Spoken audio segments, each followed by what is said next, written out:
Welcome, fourth grade. I want to make sure that you finished up lesson 1-3.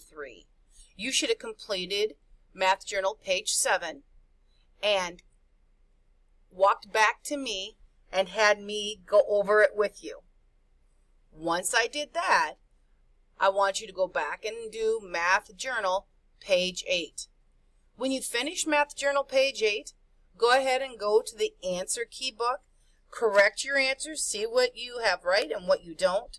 Fix what you do not have right. And if you don't understand how they got the correct answer, I want you to come back to me at the table to help you. The final thing you're going to do for 1-3 is Math Masters page 15. It's the loose leaf sheet in your file folder. Once you've completed that, you turn it into the basket, and then you may go on to lesson 1-4.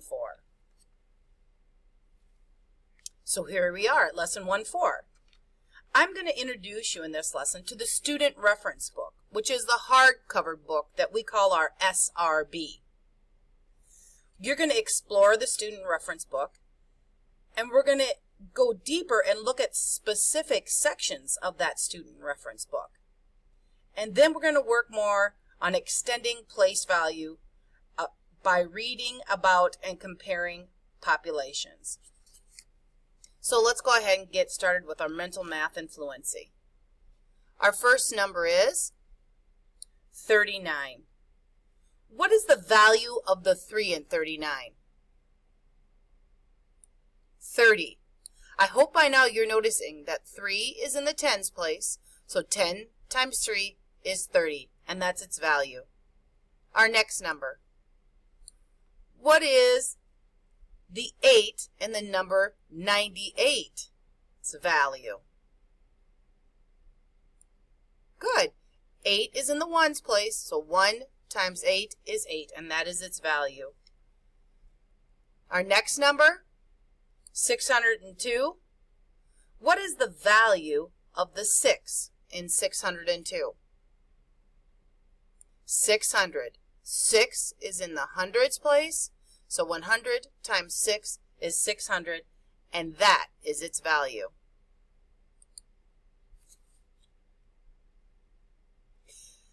Think of a list of 3 ways you can imagine using your student reference book as a tool. Well, I'm hoping you're thinking of the other day when we actually got our student reference books out and we used it to look up how to play a game. So one way it's a tool is it's going to teach us and explain to us how to play different math games that we are going to be playing this year.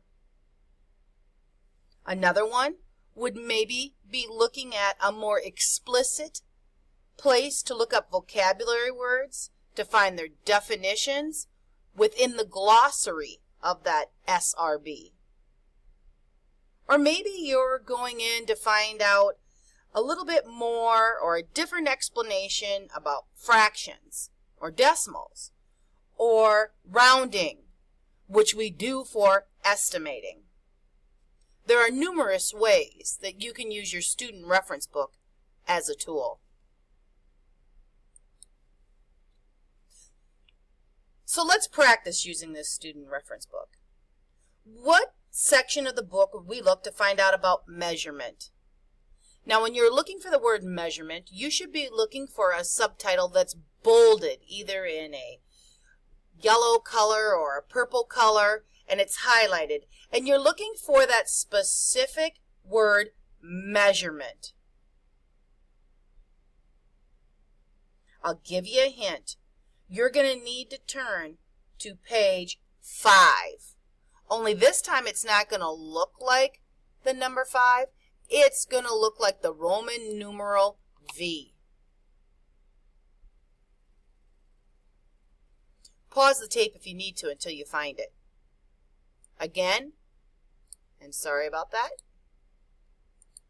Let me erase. There we go.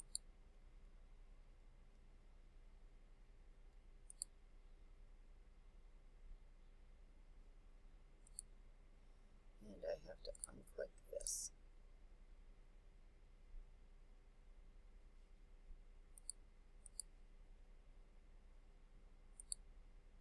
see if I can grab it now. If not, I'm going to go back.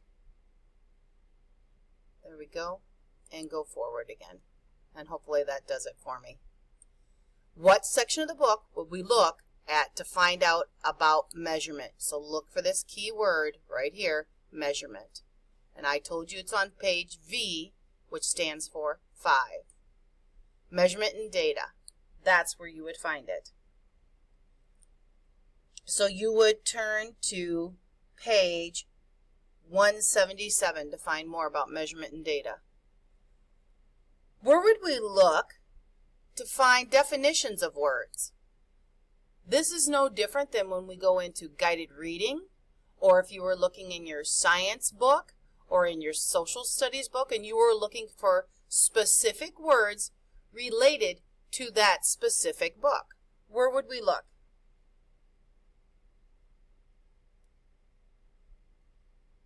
Great, we'd look at the glossary.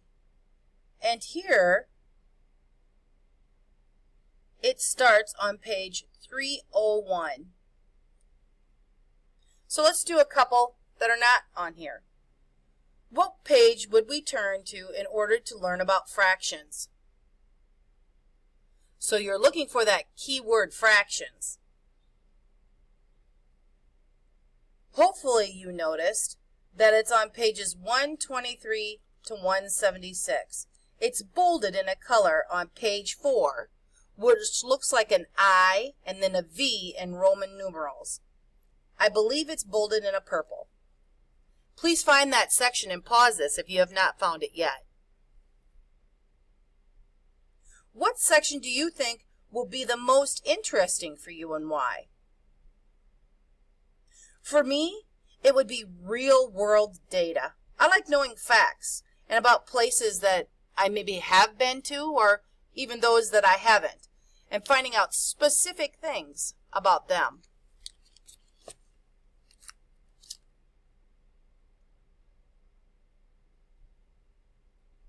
All right, I want you to turn to page 282 in the student reference book while I'm discussing the meaning of population, or the number of people who live in a place.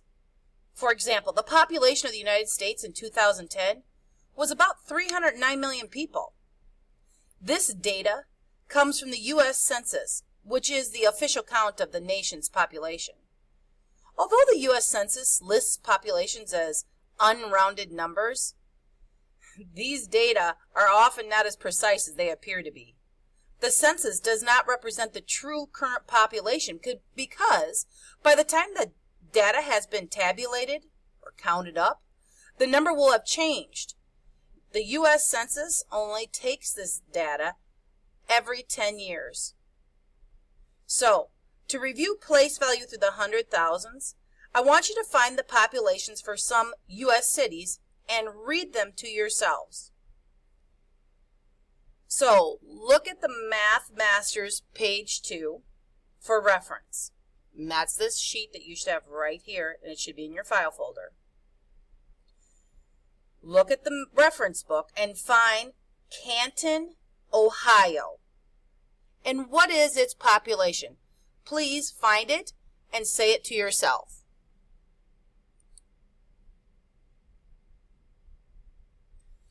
You should have noticed that it's 73007. So if you were to use your flip chart or write the number down and look at the magnets on the board, you would know that the 7 goes in the ones place, the 0 goes in the tens, the other 0 goes in the hundreds, the 3 goes in the thousands, and the 7 goes in the 10,000s. Every 3 places we put our comma. That helps us to know place value, and it helps us to say the number. So you should have said the number by covering up the last 3 numbers with your hand. And what you should see is just the number 73. But it ends in the thousands place where our comma is. So we say that 73,007. How many hundreds are in the hundreds place? Hopefully you went back and you looked and you saw that there was 0 in the hundreds place.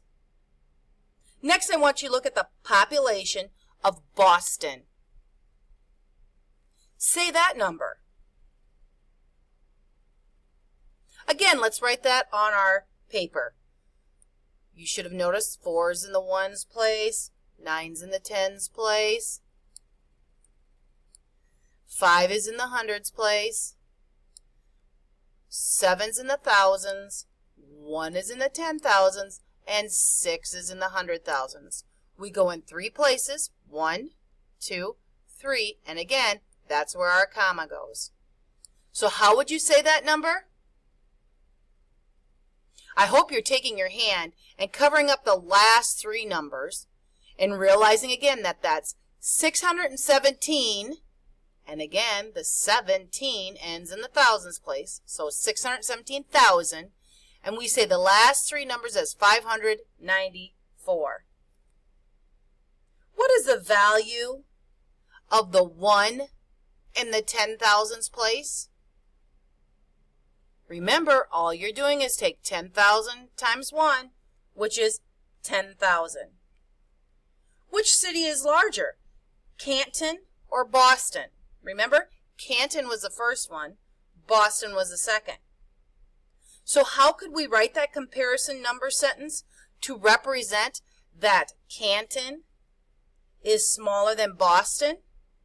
All we would have to do, since we said Canton first, is we would write the number 73,000, and I want you to do this also so you get the practice, 7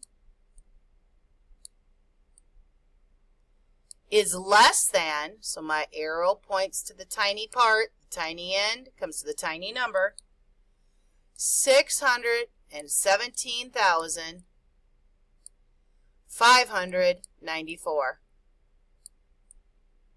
And that's how I would want you to do it. And that's how you do use this. And next we're going to go into the millions, which we haven't really done at this point.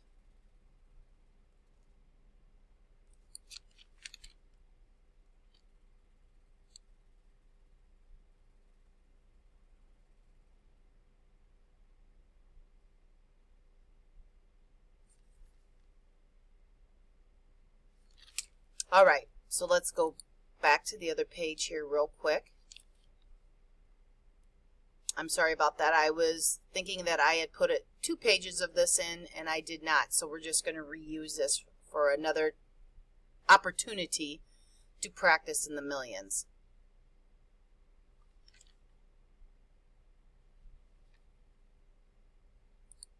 All right, so first I'm going to need to erase.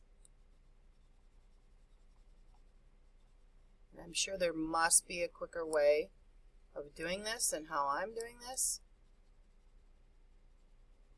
but I have not found it yet, so I will practice with it so that you are not waiting like this for the next one.